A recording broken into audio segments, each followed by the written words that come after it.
वक्त न्यूज के साथ मैं हूं राना मोहम्मद इस्माइल। अभी हम आपको ताज़ा तरीन खबर से आगाह करते हैं। मैं गुजरांवाला पहले भी गुजरांवाला के लोग कौन हैं, और अगर गुजरांवाला के लोग हमेशा अपनी आर्मी के साथ कंधे से कंधा जोड़ के ना खड़े होते तो 1947 से लेके अब तक आज शायद हमारे महल्ले वकू ना होता। तो गुजरांवाला के अंदर आके सर्कस ने जो बातें की, और की किस लिए? अपना माल पानी बचाने के लिए। और माल पानी ये लोग कैसे बचाते हैं वो मैं आपको अभी बताता हूं इस प्रेस कॉन्फ्रेंस में। तो बुनियादी तौर पर इस सर्कस पे भी बात करते हैं, इनकी बातों पे भी बात करते हैं, लेकिन पहले मैं गुजरांवाला क्यों आया हूं? मैं गुजरांवाला इसलिए नहीं आया कि यहां पे 2 दिन पहले जलसा हुआ है तो मैं यहां आया। मैं गुजरांवाला पहले भी आना चाहता था, अब इन्होंने मौका दिया है, क्योंकि वहां पर एक बड़ा मोअज़्ज़ज़ बन के आदमी खड़ा था जो स्टेज सेक्रेटरी था, जिसका खानदान यहां पे बड़े सालों से झूठी मौलवी का एक ढंढोरा पीटा हुआ है, जहां की बड़ी पुरानी सकाफत है इनकी। कल जलसे के अंदर मोहतरमा फातिमा जना साहबा की भी बात हुई और बिलावल जरदारी ने की। बिलावल जरदारी पता नहीं ऑक्सफोर्ड में क्या करते हुए पढ़ता रहा है, उसे पाकिस्तान की तारीख का नहीं पता। बिलावल जरदारी को बताए कोई कि जब मोहतरमा फातिमा जना के खिलाफ जो मूवमेंट थी डिक्टेटर अयूब खान साहब की, उसमें आपके नाना मौजूद थे। मोहतरमा फातिमा जना के साथ सब कुछ करवाने आपके नाना मौजूद थे। बेशरम आदमी, आप किस मुंह से फातिमा जना साहबा का नाम ले रहे थे? आपके तो जद्दी पुश्ती आप ही लोगों ने तो ये काम शुरू किया था। अयूब खान आपके नाना के डैडी थे, उन्होंने गोद में बड़ा किया था उन्हें, और कुछ किया वो आपके नाना ने किया था। बहरहाल वापस आते हैं, यहाँ का जो एक अरस्तु हैं आपके यहाँ पर, जो बहुत बड़ी बड़ी बातें करते थे। पिछले दिनों एक टीवी प्रोग्राम में मुझे उन्होंने कहा मैं आपको अदालत लेके आऊंगा। अदालत लेके जाएंगे क्योंकि मैंने कहा था कि ये जिस जगह मैं खड़ा प्रेस कॉन्फ्रेंस कर रहा हूं, इस जगह पे इनका पेट्रोल पंप था जो हमारी हुकूमत ने गिराया, और दिहाइयों से इन्होंने उसका मोटा माल खाया, और वो जो माल खाया वो आपको उनकी शक्ल पे नजर आता है। तो उन्होंने कहा आप झूठ बोल रहे हैं, ये गलत बयानी है, मैं आपको अदालत लेके जाऊंगा। मैं इंतजार करता रहा कि लेके जाएं अदालत मुझे। अदालत लेके गए तो मैं खुद गया हूं, मैं बज़ में खुद गया हूं आपको याद लाने के लिए। और वो कौन सी जगह जिसकी मैंने बात की थी, ये वो पेट्रोल पंप पे मैंने पैनाफ्लेक्स लगवाया है अवाम के लिए, ताकि अवाम को नजर आए। ये आपका गैस स्टेशन था, ये आपका पेट्रोल पंप था जो इमरान खान की हुकूमत ने लगाया था। ये बना कैसे था? ये ऐसे ही बना था जैसे आपके बाप दादा जाली तरीके से यहाँ शेर बने हुए हैं, जैसे बकरियां शेर बनी हुई हैं, ऐसे ही ये पेट्रोल पंप था। आपको मैं दिखाता हूं, ये इस पेट्रोल पंप का एनओसी है। ये कब इशू हुआ? जब आपने चार्टर ऑफ लूटक्रेसी की, चार्टर ऑफ डेमोक्रेसी के नाम पर जब आपने वो मुआहदा किया, उसके बाद ये 17 जून 2008 में जब पंजाब में आपकी हुकूमत थी, फेडरल में पीपल्स पार्टी की हुकूमत थी, और आप लोग इकट्ठे थे उस तारीख तक 17 जून 2008, ये आपको एनओसी पेट्रोलियम डिवीजन ने इशू किया। शायद मिनिस्टर भी आप ही थे तब, या कोई और था, चेक करवा लें, लेकिन शायद पीपल्स पार्टी ने आपको ना दी हो। पेट्रोलियम जरा मोटी मिनिस्ट्री होती, माल पानी खुद खाना हो शायद, लेकिन आपका हिस्सा, आपका टुकड़ा आपके मुंह में उन्होंने डाल दिया था। ये 17 जून को खुर्रम दस्तगीर साहब आपको, आपके खानदान को एनओसी इशू हुआ, जिसपे आपने पेट्रोल पंप यहां पर और गैस स्टेशन बनाया। ये जाली क्यों है? ये एनओसी गलत क्यों है? क्योंकि इसमें जो खसरा नंबर है वो हाईवे का है। हाईवे का खसरा नंबर किसी को अलॉट नहीं हो सकता, किसी की प्रॉपर्टी नहीं बन सकती। ये वो एनओसी है जो अभी मैं प्रेस को भी दूंगा, जो जाली एनओसी पे पेट्रोलियम डिवीजन लेके आपको गैस स्टेशन बनाया। उसके बाद आपका काम यहां खत्म नहीं हुआ, क्योंकि चोरी 2 नंबरी में आपकी कोई मिसाल नहीं मिलती। आपने अपनी लूटमार जारी रखी। आपने जब अपनी लूटमार जारी रखी तो ये वो गैस का बिल है सीएनजी का, जो अभी भी वाजिबुल अदा है। आप बड़े चौड़े होके जलसे में बड़े मोअज़्ज़ज़ बने हुए थे, आपके गले में हाथ डाल के वो पैसा आप आवाम का वापस लेंगे। ये पैसा है सुई गैस का जो आपने देना है इसी पंप पे जहां मैं खड़ा हूं, जहां पे अब ये घास उगी हुई है, इसी जगह पे हमने जहां पे आवाम के लिए पार्क बनाया है, ये हम पार्क में खड़े अब ये प्रेस कॉन्फ्रेंस कर रहे हैं। आपके पीछे भी पब्लिक का पार्क है, राइट में भी और लेफ्ट पे ये रोड है, और पीछे ये पार्क का जगह जहां पे मैंने ये आपको आपकी शक्ल और करतूत दिखाई है, क्योंकि आप लोगों को भूल जाता है, जैसे नवाज शरीफ को भूल जाता है कि वो एक सियासी बौना है। नवाज शरीफ को ये भूल जाता है उसके मुंह में जनरल ज़ियाउल हक और उससे पहले जनरल जिलानी ने सियासी चूसनी देके उसको बड़ा किया है। आप लोगों को क्योंकि भूल जाता है तो आपकी शक्ल यहां पे लगानी है।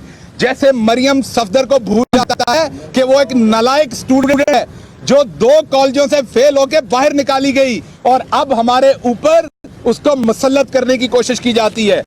तो ये वो सुई गैस का बिल है, एक बिल नहीं है, कई हैं जो आपने अदा नहीं किए।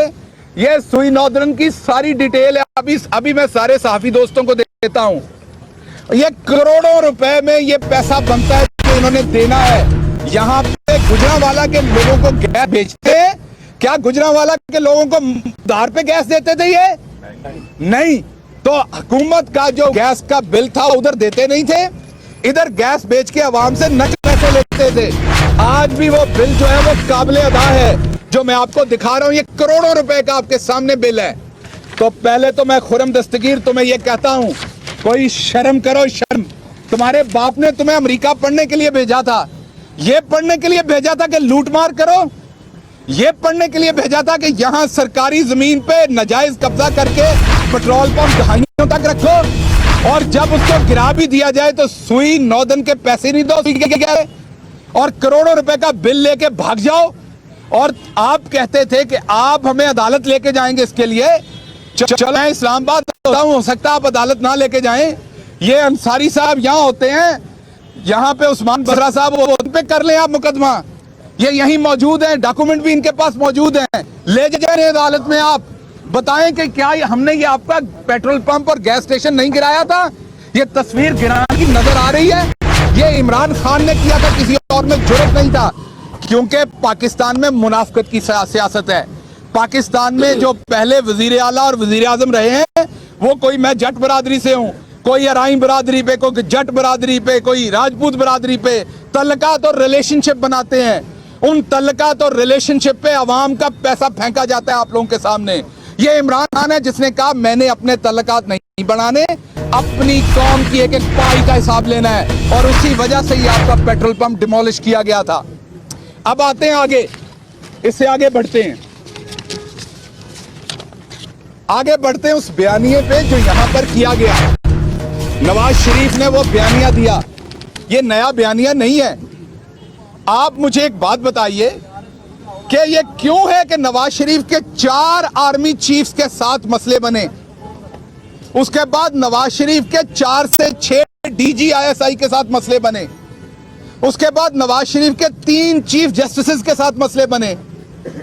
और भाई अगर तुम नहीं बसती, अगर इतने सारों के साथ तुम नहीं बसती, नवाज शरीफ साहब आपको कह रहा हूं, अगर इतने सारे लोगों के साथ आप नहीं बसती तो फिर 9 ही पैड़ी है, 7 पैड़ी नहीं आएगी।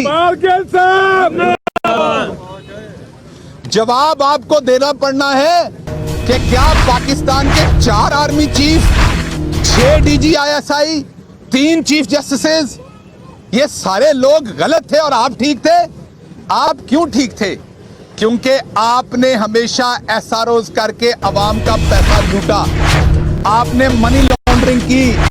आपका भाई जिसको हम ऑस्कर को खत लिखने लगे हैं उसकी एक्टिंग के ऊपर ताकि उसको अवार्ड दिया जा सके, आपका भाई यहां पर अपने PN, अपने क्लर्कों के नाम पे अरबों रुपए की मनी लॉन्ड्रिंग करता रहा।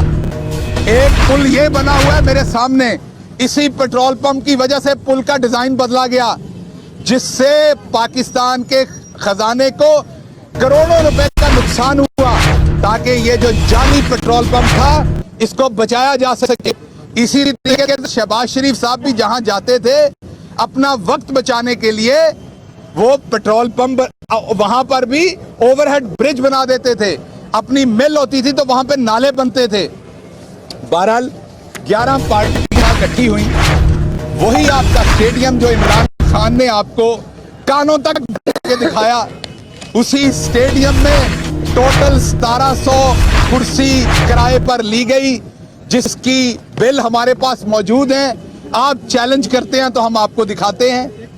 उसके 1700 कुर्सी अंदर लगा के आप 15 से 18,000 बंदा वहां पे ला सके। 11 पार्टियां, 12वां हिंदुस्तान आपके पीछे। और हिंदुस्तान कैसे पीछे है? हिंदुस्तान सिर्फ एक वजह से आपके पीछे है, क्योंकि हिंदुस्तान ये चाहता है, हिंदुस्तान ये चाहता है कि किसी तरीके से पाकिस्तान की जो आर्मी है उनको क्रिटिसाइज करवाएं, क्योंकि हमारी आर्मी है तो हम हैं। यार एक मिनट सुनिए, चुप कर। हमारी आर्मी है तो हम हैं। हमारी दफा हमारे एक लड़ी में परोए हुए हैं। क्यों? क्योंकि वो आपकी तरह मुल्क के साथ दगाबाजी नहीं करते। हमारा आज एक एक जर्नैल वो है जो फ्रंट लाइन के ऊपर दुश्मन के साथ खुद लीड करते हुए लड़ा हुआ है। बहुत सारे हमारे फौजी जवानों और जर्नैल जो गाजी हैं, जो सर्व कर रहे हैं, उनके जिस्मों के अंदर आज भी दुश्मन की दी हुई गोलियां मौजूद हैं। माओ ने जो बच्चे जिनकी शक्लें जी भर के देखा नहीं था, वो खवातीन जिनके सुहाग अभी के हाथों की मेहंदी अभी कम नहीं हुई थी, वो शहादतें दे रहे। पिछले 5 दिन में 25 पाकिस्तानी फोर्सेस के जवान ऑफिसर जो हैं वो शहीद हुए हैं। नवाज शरीफ इसलिए हुए हैं कि तुम लंदन में लूटी हुई दौलत के बनाए हुए अपार्टमेंटों पे खड़े होके हमारी फौज के ऊपर तानाजानी करो। बड़े बुजदिल हो यार, ये तो हमें पता है तुम बुजदिल थे, लेकिन इतने बुजदिल हो। और मैं आज पाकिस्तान मुस्लिम लीग नून के वोटर से भी बात करता हूं। बेशक गुजरांवाला में भी उनका वोटर मौजूद है और वो मुहिब्बे वतन लोग हैं, मैं उनसे भी बात करता हूं। आज आप हमें सपोर्ट नहीं करनी, किसी पार्टी को करें, इन गद्दारों को तो मत करें। आप तो खुद मुहिब्बे वतन लोग हैं, आप इनकी मुल्क दुश्मन जो बयानिया उसके साथ कैसे खड़े हो सके? आप कैसे इनको सपोर्ट कर सकें जब ये हमारी आर्मी के ऊपर अटैक्स करते हैं? नवाज शरीफ की सुपुत्री ने यहां पर ये सारा मनोरंजन रचाया। पाकिस्तान के मीडिया ने तो बैलेंस कवरेज दी और जो मुल्क दुश्मन बयानिया था उससे हट के कवरेज देने की कोशिश की, और वो जो यहां मगलजात बके गए उनकी बात कोशिश की कि उसे टोन डाउन करें। लेकिन ये कैसे हो सकता था कि इनके जो वहां पर मेहरबान थे वो इनको कवरेज ना दें? ये जरा हेडलाइंस पढ़ें। ये इंडियन मीडिया लिख रहा है, rally to protest army's atrocities. आपके शहर में जो रैली हुई, इनके दोस्त ये लिख रहे हैं कि ये आर्मी की जो यहां पर जुल्म थे उसके खिलाफ रैली हुई है। आप मुझे बताइए, वो जो 15,000 18,000 पाकिस्तान की अवाम अपनी फौज पे मर मिटने वाले लोग थे, वो भी जो खड़े थे, ये मैं ईमान से कहता हूं, क्या वो इसलिए आए थे जो हेडलाइंस इन्होंने वहां से लगवाई हैं? अगला अखबार लिखता है, Nawaz Sharif accuses Pakistani army chief for toppling his government. ये वही आर्मी चीफ है जिसको आप लोगों ने, जिसकी एक्सटेंशन के ऊपर आप सबने वोट दिया। ये आर्मी चीफ आप ही के पिक किए हुए थे। ये हमारी कौम का बहादुर जनरल है जिसने हमारी फौज को भी लीड किया है और पाकिस्तान के लिए पूरी दुनिया में इज्जत का बाइस बने हैं। ये आगे देखिए, कोई एक बड़ा अखबार नहीं है इंडिया का, कोई एक बड़ा अखबार जिसने आपके शहर के जलसे को आर्मी के खिलाफ ना कहा हो। ये है जो दुश्मन बेचना चाहता था। ये वो तमाम चीजें हैं जो मोदी बेचना चाहता था, और वो आप देख लीजिए कि किस तरीके से। क्या कर रहे ना हाथ में? यार आप क्यों हाथ हिला रहे?